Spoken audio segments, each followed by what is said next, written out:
Welcome to the Israel Daily News Podcast. I'm your host, Shanna Folds, and I'm here to get you caught up quickly. I've got some top news stories for Israel, and guess what? You're listening, so you're already on top of your game. Survive and thrive, people. Knowledge is the best weapon. Today is Thursday, December 1st. 2022 in the Gregorian calendar, the 7th of Kislev, 5783 in the Hebrew calendar. Now, let's get to the news. Incoming Prime Minister Benjamin Netanyahu says his government will not run Israel according to Talmudic law and will look to avoid any, quote, inflammatory defense policies. He said all of that in an interview with former New York Times, Wall Street Journal writer Bari Weiss on her Honestly podcast. The show was released on Wednesday, so that was yesterday. Netanyahu said, I have often heard these doom projections, but none of them materialized. I maintained Israel's democratic nature, traditions. This Israel is not going to be governed by Talmudic law. We're not going to ban LGBTQ plus forums. If you're confused, let's break it down. With a strong right-wing government coalition taking form, many progressives and, well, many just modern people are concerned that religious parties are going to pressure the Israeli public into taking up laws, regulations, and rules that mimic Orthodox community lifestyle. For example, limiting gay rights. When asked about the legitimacy of the Otzma Yehudit party, the leader and right-wing member of Knesset, Itamar Ben-Gvir, Netanyahu responded by saying that he stresses his government will not be governed by the radical elements that exist within it. Netanyahu defended Ben-Gvir, saying his eligibility to be a coalition member and minister was determined by none other than the High Court of Justice, and if they didn't do that, he would not be here in the government. Ben-Gvir is poised to become Israel's first national security minister and has recently sparked controversy after outgoing government officials accused him of politicizing the Israel Defense Forces when he voiced his support for soldiers who had been punished for beating and hurling abuse at left-wing activists in Hebron in the West Bank just last week. Netanyahu tweeted Wednesday morning that the Israeli military is the people's army and that all politicians should refrain from including it in any political argument. Netanyahu also tells Weiss in her podcast that the main policy of the government is determined by the Likud party and he himself. He repeated that Israel is going to remain a country of law. And by the way, the Likud party is his party. The United Nations has essentially voted to declare the founding of the State of Israel in 1948 a catastrophe. Nakba is the Arabic word for catastrophe, and it's also what Palestinians call the establishment of the State of Israel. The UN voted to consider the Palestinian version of events with this resolution. The resolution calls for a commemoration of the Nakba at the General Assembly Hall at the UN headquarters in New York City next year on May 15th. May 15th is the day after Israel's independence was declared in 1948. So when May comes, Israel is going to be 75 years old, and the resolution cleared with 90 votes in support of Nakba Day, as it is being called. The idea is for Palestinians to commemorate the day that their people suffered, were pushed out of certain territories, or that certain parts of the land became sovereign to Israel and would then become under Israeli governance. In 2023, Israel will celebrate 75 years. The resolution was adopted 90-30 with 47 absentations. The United States, Canada, the United Kingdom, and most European Union countries, including Germany, voted against the resolution and in favor of Israel. Israel's ambassador to the UN, Gilad Erdan, said, What would you say if the international community celebrated the establishment of your country as a disaster? What a disgrace. Farha is a new Jordanian film directed by Darin Salam, which is getting a lot of attention in the media. And Israeli and Jewish activists are calling on Netflix to take it down as they fear it is an inaccurate version of history, as well as a spreader of anti Semitism and anti Israel sentiment. The film comes out today on Netflix and depicts a scene where IDF soldiers are murdering a Palestinian family during Israel's War of Independence in 1948. The movie has been chosen to represent Jordan in the Oscars this year. The film was screened at several festivals around the world, including the Toronto Film Festival. There, the director said on stage her film is based on true stories that she heard. She says, I heard about a Palestinian girl who was locked in a room to protect herself. The director says since she heard the story, which was passed down through her mother, she cannot stop thinking about it. Salam says the Nakba, which we just covered in the previous story, is an important event that is being ignored and that is missing in Arab cinema. The chairman of Otzma Yehudit, member of Knesset Itamar Ben-Gvir, says the Jordanian incitement film that will be broadcast on Netflix proves how much hypocrisy there is in the world toward Israel, which is attacked by murderous terrorism even before its establishment. Netflix has not chosen to comment. A coalition deal signed by Netanyahu would make Avi Maoz, a far-right member of Knesset known for being homophobic, responsible for some external programming at schools across the country. According to the agreement, within 30 days of the establishment of a government, the Unit for External Programs and Promotion of Partnerships will be transferred from the Education Ministry to Maoz's new National Jewish Identity Department, which will be a part of the Prime Minister's office. The new department is set to receive a budget of 100 million shekels in its first year and rise to 150 million shekels in its next year. In an interview with Channel 14 on Monday, Maoz said he wants to, quote, return all public systems to the Jewish identity. He says he would remove gender studies from the Israeli education system as well. The deal with Maoz would also give him control of the Nativ organization, managing immigration from nations that used to be a part of the former Soviet Union.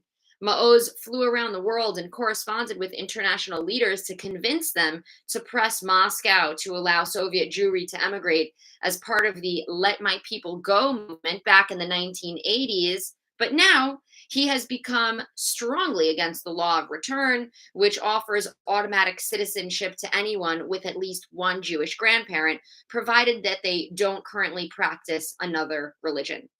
Maoz said too many were coming into the country and essentially able to get free citizenship in Israel. The decision to put Maoz in a role where he can choose how to manage external programming for students has prompted strong and sharp criticism. He's also under the spotlight for what critics say are sexist and anti-Arab positions, as well as non-pluralistic views on Judaism. Outgoing Education Minister Ifat Shasha Biton denounced the decision to grant Maoz authority over what is taught. She tweeted this: a man whose faith is hatred will be in charge of the content taught to our children. The man with the darkest views will determine the content and the bodies that will teach it. In surprising news, the United Nations Relief and Works Agency called UNRWA has come out against the government in Gaza with a report that underneath one of their schools, there's a, quote, man-made cavity, otherwise known as a tunnel.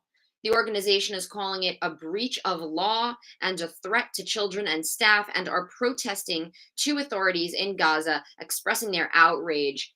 It's known that Gaza uses man-made underground tunnels to move soldiers, weapons, rockets, rocket launchers from place to place, and to offer themselves a passageway to cross the border into Israel underground and carry out terror attacks, which have happened in the past. Hamas, which is the terror organization that also governs the Gaza Strip, often places tunnels under or near schools and hospitals so that they can more easily fire out rockets from those places in hopes that Israel will see that the launches are coming from sensitive places and not return fire to hospitals or schools, for example. The Lebanese public are reading all about Israel's latest elected official, Itamar Ben-Gvir, and it doesn't give a good impression. Lebanese newspaper Al Akhbar, which has ties to the terror organization Hezbollah, put out a front page last week with the Israeli leader's face on it. It says his party, Otzma Yehudit, is a symbol for racism in a new form and will do as it pleases without pushback from the police.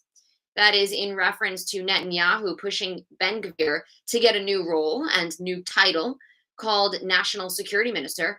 Netanyahu is also working to pull the Israeli police department under the government instead of having it be its own body, as it has always been. The paper also says fascists controlling all centers of power means they will be able to torture the Palestinians without any actual disturbance or punishment afterward. That's what the Lebanese paper read. Even though this reality already exists in the occupied territories, now the gloves will come off in a direct and rough fashion without fear of a reaction from within or from outside. Just this week, Israel's comptroller came out with a startling report sharing that nearly 40% of Israel's female prison staff had reported being sexually assaulted on the job. Gilboa prison, which might sound familiar to you, is the prison from which 6 Palestinian terrorists broke free last year in a large scandal that shook the country.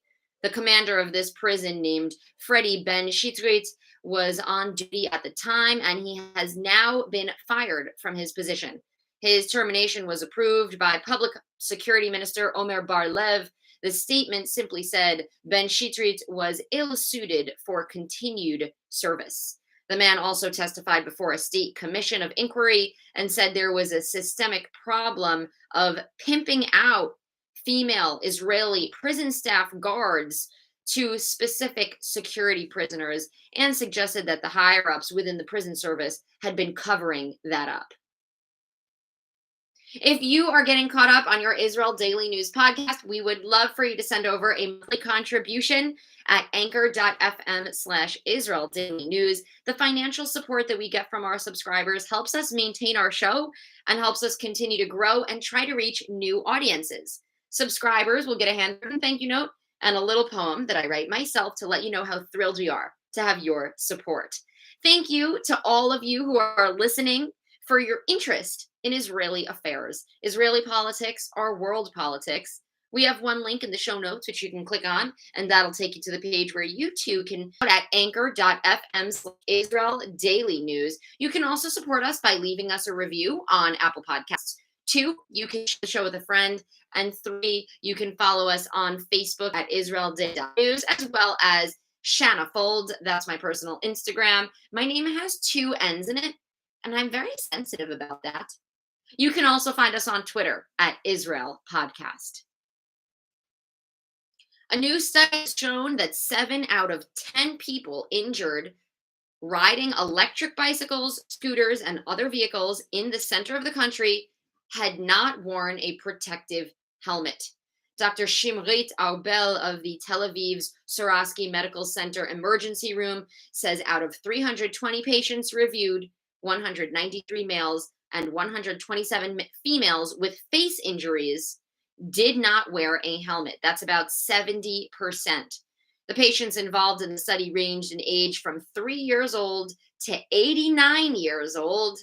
Of these, 238 patients were found to be injured as a result of riding an electric scooter, and 82 patients were riding an electric bicycle. About 20% of riders who were injured because they were under the influence, or they were injured while they were under the influence of alcohol. Be careful and safe on your motorized vehicles, and don't drink and drive. United States Secretary of State Antony Blinken is the keynote speaker for J Street's upcoming national conference. The event runs from Saturday through Tuesday, and their slogan is Living Our Values, Defending Democracy. J Street, if you're not familiar, is a progressive Jewish nonprofit organization that advocates and promotes American leaders to work on the Arab Israeli slash Palestinian Israeli conflict in a peaceful and diplomatic way. The organization says they're deeply honored and excited that Blinken will be addressing the conference, and the nonprofit's president, Jeremy Ben-Ami, says this is a critical time for Israelis and Palestinians and for the future of liberal democracy in the region and around the world. Our movement is looking forward to hearing about these challenges from our nation's top diplomat. That came from J Street. We'll keep you updated when we find out what the secretary has to say. We'll be listening in and giving you the synopsis. All right. Well, that is it for today's show. Today is Thursday, December 1st, 2022. Tel Aviv has a low of 13 degrees Celsius and a high of 23 degrees. That's 55 degrees Fahrenheit for the low, going up to 74 degrees for the high. Subscribe to the Israel Daily News podcast on Spotify or Apple Podcasts or wherever you're hearing it from. We are everywhere. Don't forget to sign up to our Israel weekly news wrap. It's a newsletter with the top 5 stories coming out of Israel from throughout the week. I also usually add in a few personal anecdotes so you can get the inside scoop on what's going on in my personal life. And I always mention our professional highlights from the Israel Daily News podcast. Now, if you're tuning into the podcast, you're on Spotify or Apple or wherever you're listening to the audio version, you'll hear a song called Don't Lose It All by Dove and Shifra. They're a cousin duo that created this song together during the pandemic using Zoom. Enjoy this song and have a great and productive day and an excellent weekend. Shabbat Shalom, everyone.